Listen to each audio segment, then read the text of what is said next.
آج کا سورۃ البینہ۔ بسم اللہ والحمدللہ والصلاة والسلام علی رسول اللہ۔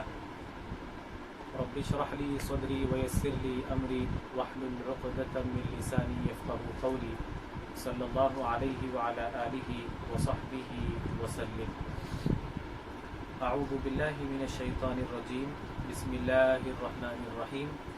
لم يكن الذين كفروا من أهل الكتاب والمشركين منفكين حتى تأتيهم البينة۔ اہل کتاب اور مشرکین میں سے جو لوگ کافر ہو گئے تھے وہ اس وقت تک کفر سے باز آنے والے نہیں تھے، یعنی اس وقت تک وہ کفر کو چھوڑنے کے لیے تیار نہیں تھے جب تک کہ ان کے پاس بینہ نہ آ جائے۔ رسول من اللہ یتلو صحفا مطہرہ۔ اب بینہ کیا ہے؟ وہ رسول من اللہ یتلو صحفا مطہرہ۔ بینہ یعنی اللہ کے رسول صلی اللہ علیہ وسلم ہیں جو پاک صحیفے پڑھ کر سناتے ہیں۔ وما تفرق الذین اوتوا الکتاب الا من بعد ما جاءتهم البینہ۔ رسول من اللہ یتلو صحفا مطہرہ، رسول ہے اللہ کے رسول ہیں جو پاک صحیفے پڑھ کر سناتے ہیں۔ پاک صحیفہ یعنی قرآن کریم پڑھ کر سناتے ہیں۔ فیہا کتب قیمہ، جس میں سچی اور سیدھی باتیں لکھی ہوئی ہے، یعنی اس قرآن میں سیدھی اور سچی باتیں لکھی ہوئی ہے۔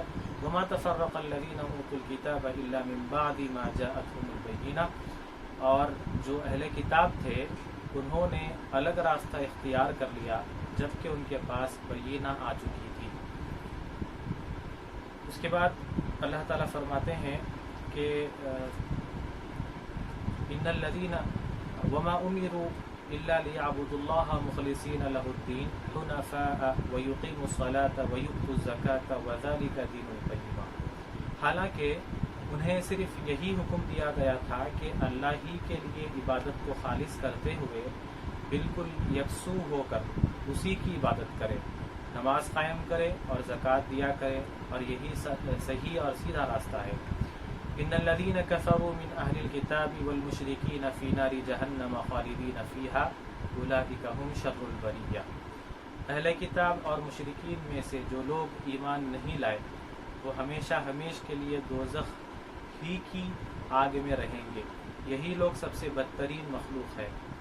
ان الذین آمنوا وعملوا الصالحات اولئک هم خیر البریہ، بے شک جو ایمان لائے اور نیک عمل کرتے رہے وہی لوگ ساری مخلوق سے بہتر ہے۔ جزاؤہم عند ربہم جنات عدن تجری من تحتها الانہار خالدین فیہا ابدا رضی اللہ عنہم ورضوا عنہ ذلک لمن خشی ربہ۔ ان کے رب کے پاس ان کی جزا ہمیشہ رہنے والے وہ باغ ہیں جن کے نیچے نہریں بہتی ہیں، اور وہ ہمیشہ اسی میں رہیں گے۔ اللہ تعالیٰ ان سے خوش ہوں گے اور وہ اللہ سے خوش ہو جائیں گے۔ یہ مقام اس شخص کے لیے ہے جو اپنے رب سے ڈرتا ہے۔ یہ سورۃ البینہ میں اللہ تعالیٰ اہل کتاب کے بارے میں ذکر کر رہا ہے، اہل کتاب کا بھی اور ایمان والوں کا بھی، کفار مشرکین کا بھی۔ تو اس سورے میں اہل کتاب کے بارے میں اللہ نے ذکر کیا ہے کہ اہل کتاب انتظار کر رہے تھے نبی کریم صلی اللہ علیہ وسلم کا، یعنی آخری نبی آنے والے ہیں، انتظار کر رہے تھے۔ تو اس کے بارے میں اللہ نے ان کا جو حال تھا، ان کی جو حالت تھی، ان کا جو معاملہ تھا، اللہ نے اس کو ذکر کیا ہے۔ اس سے پہلے میں سمجھتا ہوں کہ ہم تھوڑا سا اہل کتاب کو سمجھیں کہ اہل کتاب کون لوگ ہیں۔ تھوڑا آسان الفاظ میں کوشش کروں گا سمجھانے کی، عرض کرنے کی۔ اس میں اس سورے میں اہل کتاب کا اللہ نے ذکر کیا۔ اہل کتاب یعنی کتاب والے، اہل یعنی والے، کتاب یعنی کتاب والے، اہل کتاب والے۔ کتاب والے تو ہم بھی ہیں، یعنی قرآن ہمارے اوپر بھی نازل ہوئی، ہم لوگوں کے لیے بھی قرآن نازل ہوئی، تو ہم بھی کتاب والے ہیں۔ لیکن ہم اگر اہل کتاب کہتے ہیں، مسلمان اگر اہل کتاب کہتے ہیں، تو یعنی وہ لوگ جن کے اوپر تورات اور انجیل نازل ہوئی، یعنی آسمانی جو دوسری کتابیں ہیں، وہ قومیں جن کے اوپر آسمانی کتابیں نازل ہوئی، تو انہیں اہل کتاب کہتے ہیں، یعنی کتاب والے ہیں۔ وہ بھی آسمانی کتاب ان کے لیے بھی نازل ہوئی تھی، لیکن ان کے لیے ایک اصول یہ تھا کہ وہ جو کتابیں تھیں ان کی جتنی بھی کتابیں تھیں، جتنے بھی کتابوں کے ماننے والے تھے، وہ اپنی کتابوں پر عمل کرتے، اور اگر اس کے اوپر عمل کرتے رہے تو وہ مسلمان تھے اس وقت کے۔ لیکن جب نبی کریم صلی اللہ علیہ وسلم جب اس دنیا میں آپ آئے اور پھر نبوت کا اعلان کیے اور یہ بتائے کہ میں اللہ کی طرف سے آخری نبی ہوں اور یہ کتاب اللہ کی طرف سے، یہ قرآن اللہ کا کلام ہے، تو جتنے بھی اہل کتاب تھے، پہلے کے جتنے قومیں تھیں، جتنے بھی ان کی کتابوں پر ان کا عقیدہ تھا، یا ان کے نبیوں کو ماننے والے تھے، عیسیٰ علیہ السلام کے ماننے والے تھے، جتنے بھی لوگ تھے، کفار تھے، مشرکین تھے، جو تھے، سارے لوگوں کے لیے ضروری تھا کہ وہ اللہ کے رسول صلی اللہ علیہ وسلم پر ایمان لائے، آخری کتاب پر ایمان لائے، آخری نبی پر ایمان لائے۔ لیکن وہ لوگ، اس میں سے کچھ لوگ ایمان لائے، باقی سب انکار کر دیے۔ تو وہ جو پہلے والے جو اہل کتاب تھے، دوسرے جو اہل کتاب ہیں، وہ اگر ان کے لیے ضروری تھا کہ وہ آخری نبی محمد صلی اللہ علیہ وسلم پہ اور اس قرآن پہ ایمان لائے، لیکن انہوں نے اس کو انکار کر دیا۔ تو جب اس کو انکار کیا، اس کتاب کو اور آخری نبی محمد صلی اللہ علیہ وسلم کو، تو پھر وہ کفار اور مشرکین میں سے ہو گئے وہ لوگ بھی۔ تو اہل کتاب یعنی جن کے اوپر کتابیں اللہ نے اتاری ہے، نازل کی ہیں، اور یہ جو نبی کریم صلی اللہ علیہ وسلم پہ جو ایمان نہیں لائے اہل کتاب، جبکہ ان کو معلوم تھا، ان کی کتابوں میں تو کھلا اللہ نے نبی کریم صلی اللہ علیہ وسلم کے صفات بیان کیے تھے کہ آخری نبی کیسے ہوں گے، ان کی نشانیاں، وہ پیدا ہونے کی ان کی نشانیاں، ان کا وقت، ان کا برحال ان کے بارے میں، اللہ کے نبی کے بارے میں بہت تفصیل سے ان کی کتابوں میں بہت تفصیل سے اللہ نے ذکر کر دیا تھا، اور وہ بالکل ایسے انتظار کر رہے تھے، بالکل ایک انتظار میں تھے کہ آخری نبی آئیں گے تو ہم ان کے اوپر ایمان لا لیں گے، ان کو مان لیں گے، ان کو فالو کر لیں گے۔ لیکن جب اللہ کے رسول آ گئے اور قرآن نازل ہونا شروع ہو گیا، اور اللہ کے رسول اعلان کرے کہ یہ اللہ کا کلام ہے، میں اللہ کا نبی ہوں، اللہ نے مجھے نبی بنایا ہے، جب یہ کھلم کھلا اعلان کیے، تو وہی لوگ جو انتظار کر رہے تھے اپنی کتابیں پڑھ کر کہ آخری نبی آنے والے ہیں، وہی لوگ انکار کر دیے ماننے سے، کہ نہیں، ہم محمد کو نہیں مانیں گے، ہم قرآن کو نہیں مانیں گے۔ اس کی وجہ دو تھی، ایک یہ کہ ایک تو ان کو حسد تھا، ایک جلن تھی محمد صلی اللہ علیہ وسلم کے، کہ یہ محمد نبی ہوگا، یا پھر یہ محمد اللہ کا نبی، اللہ کا رسول ہے، اور یہ محمد کے اوپر قرآن نازل ہو رہی ہے۔ ایک حسد تھا۔ حسد کیوں تھا؟ اس کی وجہ یہ تھی کہ جو یہود کے جو بڑے بڑے عالم تھے، علماء تھے، یعنی پہلے کتابوں کے جو عالم تھے، ان کے پاس عام لوگ آتے تھے، آ کر ان کے پاس لوگ جاننے کی کوشش کرتے تھے کہ آخری نبی کیسے ہوں گے، ان کے صفات کیا ہے، وہ کب پیدا ہوں گے۔ تو وہ جو علماء تھے، ان کے عالم تھے پہلے کتابوں کے، وہ عام لوگوں کو سمجھاتے کہ یہ ایسے ہوں گے، ان کے یہ صفات ہوں گے، یہ نشانیاں ہوں گی، تو لوگ ان کا انتظار کرتے، عام لوگ بھی انتظار کرتے، یہ علماء بھی انتظار کرتے آخری نبی کے آنے کا۔ تو ہوتا یوں تھا کہ جب وہ عام لوگ ان کے پاس آتے اور معلومات کر کے جاتے، تو اس کے بدلے میں وہ جو کتابوں کے جو عالم تھے ان کو ہدیے پیش کرتے، ہدیے دیتے، یعنی پیسے ملتے ان کو، ایک اچھی خاصی کمائی کا ذریعہ تھا وہ لوگوں سے۔ تو جب اللہ کے رسول آئے، اعلان کیے اور قرآن پڑھ کر سنایا، تو دو وجہ تھی انکار کرنے کی۔ ایک وجہ یہ تھی کہ ان کو ڈر ہونے لگا، وہ ان کے کتابوں کے عالموں کو، کہ اگر ہم بتا دیں گے کہ یہی محمد ہے جو آخری نبی ہے، آخری نبی آنے والے ہیں، جو اعلان ہو رہا تھا، کتابوں میں بتایا گیا تھا، وہ یہی ہے، محمد صلی اللہ علیہ وسلم ہی ہیں، اگر ہم کنفرم کر دیں تو پھر ہماری روزی روٹی پہ بات آ جائے گی، ہمارا جو انکم تھا وہ ختم ہو جائے گا، اور ہمارا جو ایک عزت ہے، ہماری جو اہمیت ہے لوگوں کے سامنے وہ ختم ہو جائے گی۔ یہ ایک ڈر تھا، یہ ایک حسد تھی، جلن تھی۔ اور دوسری جو بڑی وجہ ہے وہ یہ تھی کہ یہ محمد صلی اللہ علیہ وسلم بنی اسرائیل میں سے نہیں ہے، بلکہ بنی اسماعیل میں سے اللہ نے نبی بنا دیا ہے محمد کو۔ اگر بنی اسرائیل میں سے ہوتے تو ہم ان کے اوپر ایمان لا لیتے، یہ تو بنی اسماعیل سے ہے۔ تو بنی اسماعیل اور بنی اسرائیل یہ کیا ہے، اس کو تھوڑا سا سمجھنے کے لیے ابراہیم علیہ السلام سے ہمیں تھوڑا سا وہاں سے ہمیں آنا پڑے گا۔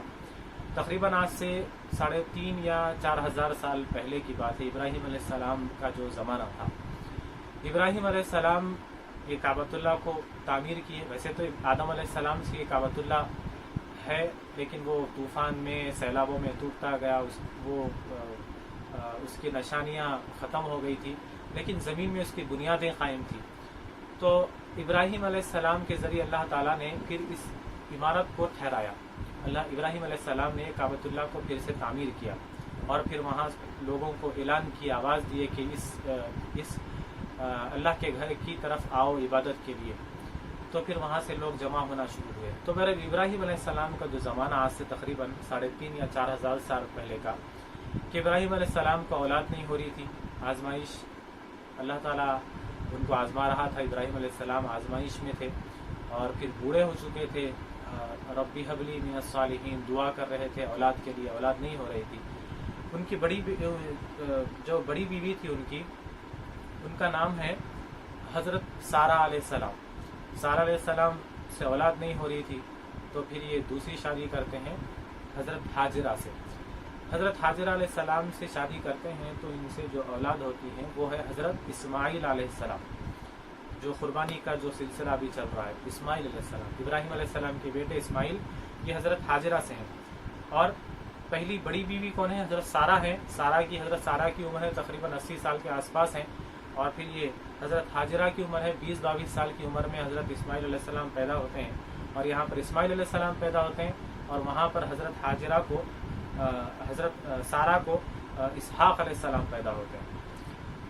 ویسے تو ہم یہ حضرت ابراہیم علیہ السلام کی بارے میں یہ جانتے ہیں کہ یہ ان کی اولاد 2 بیویاں تھیں، اور 2 بیویوں سے ان کی اولاد چلی ہے، لیکن روایتوں میں آتا ہے، تاریخ میں آتا ہے کہ ان کی ایک تیسری بیوی بھی تھی۔ 3 بیویاں تھیں، اور 3 بیویوں سے ان کی نسل چلی ہے حضرت ابراہیم علیہ السلام کی۔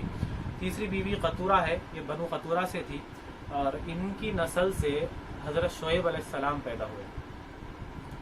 تو سب سے بڑی بیوی ہے حضرت سارہ علیہ السلام، ان سے اسحاق علیہ السلام پیدا ہوئے، اور دوسری بیوی ہیں حضرت ہاجرہ علیہ السلام، ان سے اسماعیل علیہ السلام پیدا ہوئے، اور اسماعیل علیہ السلام کی اولاد میں نبی کریم صلی اللہ علیہ وسلم پیدا ہوئے۔ ان کی نسل میں نبی کریم صلی اللہ علیہ وسلم پیدا ہوئے۔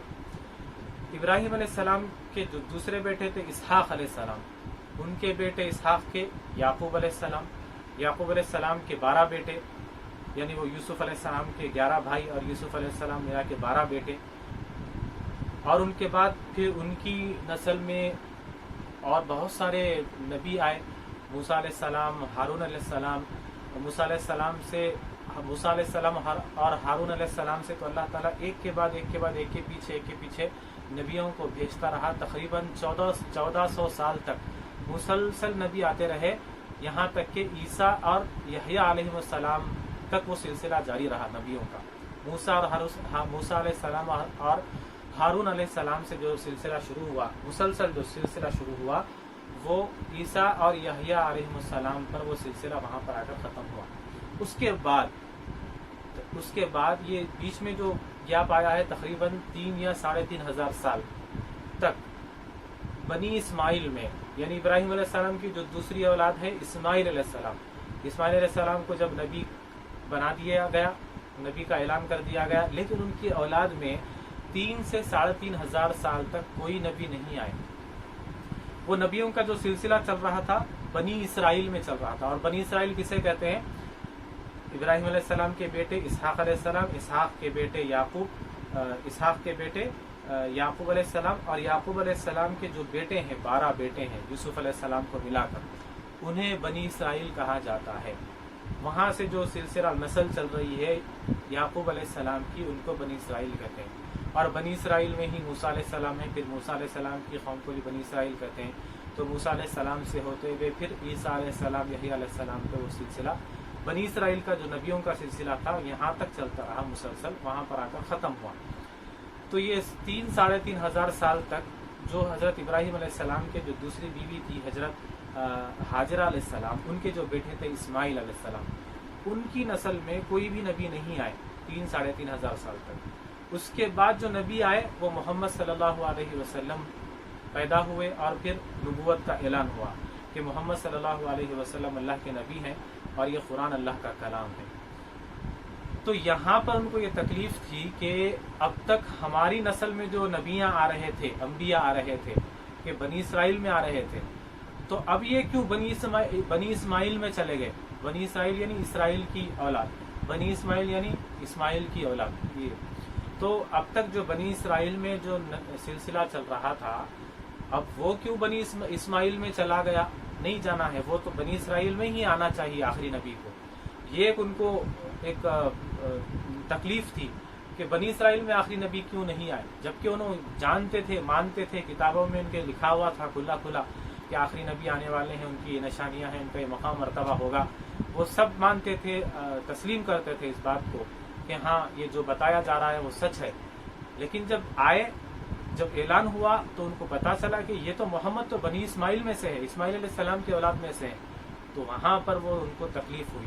تو وہ صرف ہٹ دھرمی اور اپنی ضد اور گھمنڈ کی وجہ سے انکار کر دیے، حالانکہ جانتے بہت اچھے سے، جیسے اپنی اولاد کو جانتے تھے ویسے ہی محمد صلی اللہ علیہ وسلم کو اور اللہ کے قرآن کو اسی طرح جانتے تھے، یعنی یقین تھا کہ ہاں یہ آخری نبی ہی ہیں، لیکن صرف ضد اور گھمنڈ کی وجہ سے انکار کر دیا۔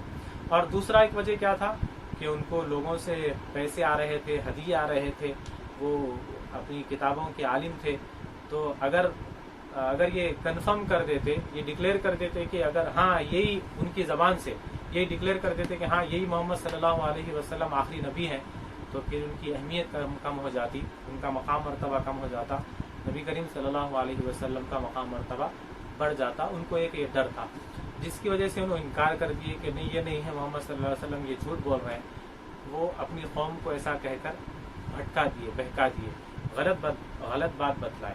اور پھر جو ان کی کتابوں میں نبی کریم صلی اللہ علیہ وسلم کے بارے میں جو نشانیاں لکھی ہوئی تھی، وہ کیا کیے؟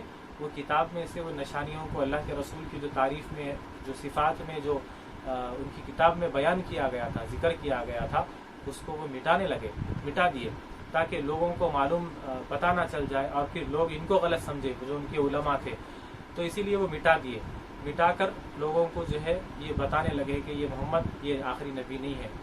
تو پھر جب محمد صلی اللہ علیہ وسلم اعلان کرتے گئے اور قرآن نازل ہوتا گیا، تو پھر کچھ لوگ اللہ کے رسول کی طرف آ گئے، ایمان لا لیے، اور اس میں سے بہت سارے لوگ کیا کیے، جو اہل کتاب میں سے تھے، یعنی کتاب کو ماننے والے تھے، ان میں سے کیا ہوئے، یہاں سے بعض کفار میں سے ہو گئے اور بعض مشرکین میں سے ہو گئے، یعنی بعض کفر کرنے لگے، بعض شرک کرنے لگے، تو بڑھ گئے۔ یہاں سے وہ لوگ میں تفریقہ ہو گیا، یہاں سے وہ بڑھ گئے، فرقوں میں بڑھ گئے، الگ الگ فرقوں میں، پھر ان کے درمیان لڑائی جھگڑے فساد ہونے لگے۔ تو اللہ تعالیٰ اس سورہ میں اہل کتاب کا اور کفار مشرکین کا اور ایمان والوں کا اللہ تعالیٰ ذکر کر رہے ہیں۔ لم يكن الذين كفروا من اهل الكتاب والمشركين منفكين حتى تأتيهم البينة۔ اہل کتاب اور مشرکین میں سے جو لوگ کافر ہو گئے تھے، یعنی پہلے کے لوگوں کے اوپر جو کتابیں تھیں، ان میں سے جو علماء تھے ان کے وہ کتابوں کو فالو کرتے تھے، اور جب ان کی قوم کو سناتے کہ یہ اللہ کی کتاب ہے، تو ان میں سے بھی بعض ماننے والے تھے اور بعض کافر اور مشرک ہو گئے تھے ان میں سے بھی۔ تو اہل کتاب اور مشرکین میں سے جو لوگ کافر ہو گئے تھے، وہ اس وقت تک کفر سے باز آنے والے نہیں تھے، یعنی اس وقت تک وہ کفر کو چھوڑنے کے لیے تیار نہیں تھے جب تک کہ ان کے پاس بینہ نہ آ جائے۔ اب یہ بینہ کیا ہے؟ اس سورہ کا نام بھی سورۃ البینہ ہے، بینہ رکھا گیا ہے اسی نسبت سے۔ تو وہ بینہ کا انتظار کر رہے تھے، اہل کتاب بھی انتظار کر رہے تھے بینہ کے، کہ بینہ آ جائے تو ہم یہ سب چھوڑ کر بینہ کو مان لیں گے۔ اور وہ اہل کتاب کے ساتھ جو کفار اور مشرکین جو رہ رہے تھے، ان کی صحبت میں ان کے تعلقات جو اچھے تھے، وہ بھی جب ان سے سنتے کہ بینہ آنے والی ہے، بینہ آنے والا ہے، تو وہ بھی یہ کہنے لگے کہ اگر بینہ آ گیا، بینہ آ جائے، تو ہم اپنے جو غلط عقیدے ہے یا پھر ہماری جو زندگی جینے کا طریقہ ہے، ہمارا جو عقیدہ ہے، ایمان ہے، اگر وہ صحیح ہے، بینہ اگر آنے کے بعد ہم سنیں گے بینہ کو، اگر وہ صحیح ہوگا تو پھر ہم یہ سب چھوڑ کر بینہ کو فالو کریں گے، بینہ پر ایمان لا لیں گے۔ تو اللہ تعالیٰ اس بات کا ذکر کر رہا ہے کہ پہلے تو وہ اپنے کفر کو چھوڑنے کے لیے تیار نہیں تھے جب تک کہ وہ بینہ نہ آ جائے، یعنی بینہ کا انتظار کر رہے تھے. تو اللہ تعالیٰ اس کے بعد دوسری آیت میں فرماتے ہیں بینہ کیا ہے؟ رسول من اللہ یتلو صحفا مطہرہ. وہ بینہ کیا ہے؟ وہ اللہ کے رسول محمد صلی اللہ علیہ وسلم ہے جو پاک صحیفے پڑھ کر سناتے ہیں. صحفا مطہرہ، صحف یعنی صحیفے. یہاں پر اس آیت میں صحیفے سے مراد قرآن کریم ہے. تو آسمانی کتابوں کو صحیفے بھی کہتے ہیں. تو صحیفے یعنی کتاب، اللہ یہاں پر قرآن کی بات ہو رہی ہے. رسول من اللہ، کون سے رسول؟ محمد صلی اللہ علیہ وسلم کی بات ہو رہی ہے. انتظار کس کا کر رہے تھے؟ آخری نبی کا. تو آخری نبی کون ہے؟ محمد صلی اللہ علیہ وسلم. تو محمد صلی اللہ علیہ وسلم کا انتظار کر رہے تھے اور اللہ کے رسول کا انتظار کر رہے تھے. وہ اللہ کے رسول کیسے ہیں؟ جو پاک صحیفے پڑھ کر سناتے ہیں. فیہا کتب قیمہ، وہ پاک صحیفے یعنی قرآن کیسا ہے؟ جس میں سچی اور سیدھی باتیں لکھی ہوئی ہے. یعنی بالکل سیدھی بات ہے، کوئی غلط بات اس میں، کوئی شک کی بات نہیں ہے. بالکل اللہ نے صاف سیدھی بات اس میں بیان کر دی ہے. اسی لیے ہم دعا کرتے ہیں اہدنا الصراط المستقیم، اے اللہ ہمیں سیدھے راستے پر چلا. تو سیدھا راستہ کیا ہے؟ اللہ کا اور اللہ کے رسول صلی اللہ علیہ وسلم کا راستہ سیدھا راستہ ہے. تو بینہ کا انتظار کر رہے تھے. تو جب بینہ نازل ہو گئی، یعنی بینہ جب آ گئی، یعنی اللہ کے رسول صلی اللہ علیہ مفسرین کے مطابق ایک ہے بینہ کسے کہتے ہیں؟ اللہ کے رسول صلی اللہ علیہ وسلم کو اور کلام اللہ کو، قرآن کریم کو ملا کر، یہ دونوں کو ملا کر بینہ ہے. اور پھر بعض مفسرین کے مطابق نبی کریم صلی اللہ علیہ وسلم کو بینہ کہتے ہیں. تو بہرحال یہ دو بھی رائے ہیں. تو جب ان کے پاس نبی کریم صلی اللہ علیہ وسلم اعلان کر دیے کہ میں اللہ کا نبی ہوں، جب نبی ان کے پاس ان کے درمیان آ گئے اور اعلان کرے، اور پھر اللہ کا کلام یعنی قرآن کریم جب ان کو پڑھ کر سنانے لگے، تو پھر وہ کیا کیے؟ وما تفرق الذین اوتوا الکتاب الا من بعد ما جاءتهم البینہ. اور جو اہل کتاب تھے انہوں نے الگ راستہ اختیار کر لیا جبکہ ان کے پاس بینہ آ چکی تھی. یعنی وہ انتظار کس بات کا کر رہے تھے؟ بینہ آ جائے. بینہ آ جائے تو ہم بینہ کو مان لیں گے، یعنی محمد صلی اللہ علیہ وسلم کو مان لیں گے اور قرآن کو مان لیں گے، اللہ کے کلام کو مان لیں گے. لیکن جب بینہ آ گیا تو بینہ کا اگر لفظی معنی کریں گے تو واضح دلیل، روشن دلیل کے بھی ہوتے ہیں. تو جب روشن دلیل یعنی واضح دلیل ان کے سامنے آ گئی تو پھر وہ کیا کیے؟ وہ صرف اپنے گھمنڈ، اپنے ضد کی وجہ سے اور پھر وہ اپنی انکم کے ختم ہو جانے کے ڈر سے اور لوگوں میں اپنی اہمیت ختم ہو جانے کے ڈر سے وہ کیا کیے؟ وہ الگ الگ فرقوں میں، الگ الگ راستوں میں الگ الگ راستہ اختیار کر لیے. یعنی ان میں جھگڑا ہو گیا اور وہ الگ الگ فرقوں میں بڑھ گئے اور ان میں سے بعض کفر کرنے لگے، بعض جو ہے سو شرک کرنے لگے، بعض کافر ہو گئے، بعض مشرک ہو گئے. تو اللہ تعالیٰ اس آیت میں ارشاد فرماتے ہیں وما امروا الا ليعبدوا الله مخلصين له الدين، اور وما تفرق الذين اوتوا الكتاب الا من بعد ما جاءتهم البینہ. یہ چوتھی آیت کہ جو اہل کتاب تھے انہوں نے الگ راستہ اختیار کر لیا جبکہ ان کے پاس بینہ آ چکی تھی. آنے کے بعد وہ پھر انکار کر دیے ضد کی وجہ سے اور پھر گروپوں میں، فرقوں میں بڑھ گئے. یہودیوں کے کئی فرقے بن گئے وہاں سے. اس کے بعد اللہ تعالیٰ فرماتے ہیں وما امروا الا ليعبدوا الله مخلصين له الدين حنفاء ويقيموا الصلاة ويؤتوا الزكاة وذلك دين القيمة. حالانکہ انہیں صرف یہی حکم دیا گیا تھا کہ اللہ ہی کے لیے عبادت کو خالص کرتے ہوئے بالکل یکسو ہو کر اسی کی عبادت کریں. یعنی یہ جو انکار کر رہے ہیں اللہ کے کلام کا اور محمد صلی اللہ علیہ وسلم کا، کیوں انکار کر رہے ہیں جبکہ اللہ کہہ رہے ہیں کہ انہیں تو صرف یہی حکم دیا گیا تھا کہ اللہ ہی کے لیے عبادت کو خالص کرتے ہوئے، یعنی خاص عبادت اللہ کے لیے ہی کی جائے اور بالکل یکسو ہو کر یعنی سب سے الگ ہو کر، ایک طرفہ ہو کر، یعنی سب کو چھوڑ کر، دوسرے بتوں کو چھوڑ کر یکسو ہو کر اسی کی عبادت کرے، اللہ کی عبادت کرے. اسی کا تو حکم دیا گیا تھا. اور کیا حکم دیا گیا تھا؟ اس کے ساتھ ساتھ نماز قائم کرے، وَيُقِيمُ الصَّلَاةَ، نماز قائم کرے، وَيُؤْتُ الزَّكَاةَ، اور زکوٰۃ دیا کریں، وَذَلِكَ دِينُ الْقَيِّمَةِ، اور یہ کہا گیا کہ یہی صحیح اور سیدھا راستہ ہے. تو اتنا ہی تو ان سے کہا گیا تھا جبکہ یہ باتیں انہوں پہلے سے جانتے تھے. یعنی یہ جو باتیں ہیں اللہ پر ایمان لانا، اللہ کی عبادت کرنا اور نماز قائم کرنا اور زکوٰۃ دینا، یہ پہلے کی امتوں میں بھی تھا، پہلے کی قوموں میں بھی تھا، پہلی کتابوں میں بھی ان کو حکم تھا کہ نماز قائم کرو، زکوٰۃ دیو. یعنی اب وہ نماز کا طریقہ الگ تھا، نماز کے وقت الگ تھے، وہ الگ بات ہے. ہمارے جیسی نماز ان کی نہیں تھی، الگ تھی، لیکن نماز تو تھی. نماز پڑھنے کا وہ تو ان کو بھی حکم تھا، اور زکوٰۃ دینے کا بھی ان کو حکم تھا، اور اللہ پہ ایمان لانے کا، اللہ کی عبادت کرنے کے لیے تو وہ تو آدم علیہ السلام سے وہ سلسلہ وہی بات چلتے آ رہی ہے کہ اللہ کی عبادت کرو. تو یہ ان کے لیے نئی بات کون سی تھی؟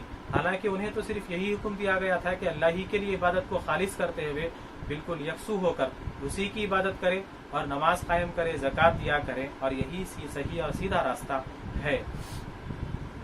اس کے بعد اللہ تعالیٰ فرماتے ہیں، یعنی وہ لوگ جو پہلے سے وہ لوگ جانتے تھے وہی بات ان کو کہی گئی نبی کریم صلی اللہ علیہ وسلم کے ذریعے، لیکن محمد صلی اللہ علیہ وسلم کا انکار کر دیے، بینہ کا انکار کر دیے، اور اللہ کی کتاب کا انکار کر دیا. اس کی وجہ دو تھی جو میں عرض کر دیا. اس کے بعد اللہ تعالیٰ ان کا انجام ذکر کر رہے ہیں کہ ان کا انجام کیا ہوگا. ہاں، تو یہاں پر ایک بات ہمیں یہ سمجھ آئی کہ جتنے بھی اہل کتاب ہوں یا کفار، مشرکین، یہود، نصارہ، جیوش ہیں، کرسچنس ہیں، جتنے بھی لوگ ہیں، ان کے لیے ضروری تھا اس وقت جب نبی کریم صلی اللہ علیہ وسلم یہ اعلان کر دیے کہ میں آخری نبی ہوں اور یہ اللہ کا کلام ہے، تو سارے قوموں کے لیے اس وقت ضروری تھا مسلمان بننے کے لیے کہ وہ محمد صلی اللہ علیہ وسلم پر اور اللہ کے کتاب پر ایمان لائے. اگر وہ ایمان لا لیتے تو پھر وہ ان کا جو مسلمان ہونا تھا، جو پہلے اگر وہ اپنی پہلی کتابوں پہ اگر وہ ان کے اوپر چل رہے تھے، جو بدلے نہیں تھے، بدلنے سے پہلے اصل جو کتاب ہے ان کے اوپر وہ چل رہے تھے، اپنی کتابوں کے اوپر عمل کر رہے تھے، زندگی اسی کے مطابق گزار رہے تھے، تو وہ مسلمان تھے. لیکن جب یہ کتاب نازل ہو گئی، آخری کتاب، آخری نبی جب اعلان کر دیے، تو وہ سب کے لیے ضروری تھا کہ وہ اب یہ کتاب پر بھی اور اللہ کے رسول محمد صلی اللہ علیہ وسلم پر بھی ایمان لائے. اگر وہ لوگ اب یہاں پر ایمان نہیں لائیں گے تو پھر وہ بھی کفار اور مشرکین میں سے ہو جائیں گے. تو جتنے یہود اور نصارہ تھے، جیوش تھے، کرسچنس تھے، سب کے لیے ضروری ہے کہ وہ محمد صلی اللہ علیہ وسلم پہ اور قرآن پر ایمان لائیں گے تو وہ ایمان والے ہوں گے، ورنہ پھر وہ کفار اور مشرکین میں سے ہو جائیں گے. تو اب یہاں سے اللہ ان کا کیا حال ہوگا، ان کا کیا حشر ہوگا، اللہ تعالیٰ یہاں سے وہ ذکر کر رہا ہے. ان الذین کفروا من اہل الکتاب والمشرکین فی نار جہنم خالدین فیہا اولئک هم شر البریہ. اہل کتاب کون ہے ہم جان گئے، اور مشرکین میں سے جو لوگ ایمان نہیں لائے، اہل کتاب اور مشرکین میں سے جو لوگ ایمان نہیں لائے وہ ہمیشہ کے لیے دوزخ ہی کی آگ میں رہیں گے. یہی لوگ سب سے بدترین مخلوق ہے. یعنی ان کے پاس واضح دلیلیں آ گئی تھی، بینہ ان کے پاس آ گیا تھا، اس کے بعد بھی یہ انکار کر دیے، تو پھر ان سے بدترین مخلوق کون ہو سکتی ہے؟ یہی سب سے بدترین مخلوق ہے. اس کے بعد پھر اللہ تعالیٰ ایمان والوں کا ذکر کر رہا ہے، جو ان میں سے کچھ لوگ جو ایمان لا لیے تھے اللہ کے رسول صلی اللہ علیہ وسلم پر. تو ان الذین آمنوا وعملوا الصالحات اولئک هم خیر البریہ. ان میں سے کون تھے وہ بعض؟ ابو بکر صدیق رضی اللہ تعالی عنہ، عمر فاروق رضی اللہ تعالی عنہ، اور دوسرے بڑے بڑے صحابہ رضی اللہ تعالی عنہ، جو بالکل سنتے ہی اللہ کے رسول کی بات پر ایمان لا لیے. وہ بہت تھوڑے تھے. ویسے تو حضرت ابو بکر صدیق رضی اللہ تعالی عنہ کبھی شرک نہیں کیے، وہ بالکل وہ غلط کام نہیں کیے کبھی بھی اپنی زندگی میں. اللہ نے انہیں محفوظ رکھا وہ سب کاموں سے. حضرت عمر رضی اللہ تعالی عنہ بعد میں ایمان لائے. تو یہ بڑے بڑے صحابہ جو تھے وہ ایمان لائے، اور پھر جتنے لوگ قیامت تک ایمان لاتے رہیں گے اللہ کے رسول پر اور کتاب پر، اللہ پر، تو اللہ تعالیٰ ان لوگوں کا ذکر کر رہا. ان الذین آمنوا وعملوا الصالحات اولئک هم خیر البریہ. بے شک جو ایمان لائے اور نیک عمل کرتے رہے وہی لوگ ساری مخلوق سے بہتر ہیں. جزاؤہم عند ربہم جنات عدن تجری من تحتها الانہار خالدین فیہا ابدا رضی اللہ عنہم ورضوا عنہ ذلک لمن خشی ربہ. ان کے رب کے پاس ان کی جزا ہمیشہ رہنے والے وہ باغ ہیں. جزا یعنی جو نیک کام یہاں پر نیک عمل کریں گے ایمان لانے کے بعد. ایمان لانا شرط ہے، بغیر ایمان لائے کہ اگر کتنے بھی اچھے کام کر لو، آپ نیک کام کرو، اس کا کوئی بدلہ وہاں پر نہیں دیا جائے گا. ایمان اصل شرط ہے. ایمان لا کر جو نیک کام کریں گے، اور ایمان لائیں گے تو پھر نیک کام کرنا ضروری ہے. یہ جو نعمتیں جو ملے گی وہاں پر، جنت ملے گی، اس کے لیے ایمان بھی ضروری ہے. ایمان جڑا ہوا ہے اور ایمان کے ساتھ عمل جڑا ہوا ہے. ایمان صرف زبانی ایمان ہے، بڑے بڑے بول، ہم بڑے بڑے باتیں کر رہے ہیں، بڑے بڑے بول ہیں، لیکن عملی طور پہ کچھ بھی نہیں ہے، بیکار ہیں، اللہ کے رسول کی باتوں پر عمل نہیں کر رہے ہیں، تو پھر وہ نعمتیں شاید ہمارے لیے نہیں ہوگی. تو وہ جو عمل کر رہے ہیں، نیک عمل کر رہے ہیں، یہاں پر اللہ نے ذکر کیا ہے ان الذین آمنوا، جو لوگ ایمان لائے، وعملوا الصالحات، اور نیک عمل کرتے رہے، ان کے لیے کیا ہے؟ جزاؤہم عند ربہم، ان کے رب کے پاس ان کی جزا، یعنی جو نیک عمل کرے اس کا بدلے کو کیا کہتے ہیں؟ جزا کہتے ہیں. تو نیک عمل کی جزا کیا ہے؟ ہمیشہ رہنے والے وہ باغ ہیں جن کے نیچے نہریں بہتی ہیں. یہ اللہ تعالیٰ جنت کو ڈسکرائب کر رہا ہے کہ جنت ایسی ہوگی کہ وہاں پر باغ ہوں گے، وہ باغوں کے نیچے نہریں بہ رہی ہوں گی، اور وہ ہمیشہ اسی میں رہیں گے. یعنی جب ایک مرتبہ جنت میں داخل کر دیا جائے گا تو وہ ہمیشہ کے لیے جنت میں رہیں گے. اور ایک فرشتہ آ کر ایک آواز لگائے گا جنتیوں کو کہ اے جنتیوں، خوشخبری ہے تمہارے لیے، خوش ہو جاؤ کہ تم جس جنت میں داخل کر دیے گئے، تمہیں ہمیشہ یہیں پر رہنا ہے، تمہیں جنت سے کبھی باہر نہیں نکالا جائے گا، اور تمہارے اوپر کبھی بڑھاپا نہیں آئے گا، تمہارے اوپر ہمیشہ جوانی ہی رہے گی، اور تمہارے اوپر کبھی بھی غم نہیں آئے گا، کبھی تمہارے اوپر بیماری نہیں آئے گی، تم ہمیشہ خوش رہو گے، تم ہمیشہ صحت اور تندرست رہو گے. یہ ایک فرشتہ آ کر انہیں خوشخبری دے گا کہ یہاں پر تم ہمیشہ رہو گے اور ہمیشہ خوش رہو گے، صحت مند رہو گے. دنیا میں یہاں پر ڈر لگا تھا، غم تھا، تکلیفیں تھی، پریشانی تھی، وہاں پر کوئی تکلیف، کوئی پریشانی نہیں ہوئی. یہ ایمان والوں کے لیے، عمل کرنے والوں کے لیے ہے. اس کے بعد رضی اللہ عنہم ورضوا عنہ، اللہ تعالیٰ ان سے خوش ہوں گے اور وہ اللہ سے خوش ہو جائیں گے. یا پھر اس کا ترجمہ یوں ہے کہ اللہ تعالیٰ ان سے خوش ہو گیا اور وہ اللہ سے خوش ہو گئے. تو اس کے بعد ذالک لمن خشی ربہ، یہ مقام اس شخص کے لیے ہے جو اپنے رب سے ڈرتا ہے. جو اپنے اللہ سے ڈرے گا تو وہی تو نیک عمل کرنے کی طرف آئے گا، نیک عمل کرنے کی کوشش کرے گا، اور پھر اسی کے لیے یہ انعامات ہے. رضی اللہ عنہم ورضوا عنہ، یہ رضی اللہ، ہم جو صحابہ رضی اللہ تعالیٰ عنہم کے نام کے ساتھ کہتے ہیں، رضی اللہ عنہ، یا پھر رضی اللہ عنہم، یا رضی اللہ عنہا عنہ، یہ جو ہم صحابہ کے ساتھ کہتے ہیں اس کا مطلب یہ ہے کہ اللہ ان سے راضی ہو گیا، یا پھر اللہ ان سے راضی ہو جائے گا. صحابہ سے جب کہتے ہیں تو اللہ ان سے راضی ہو گیا.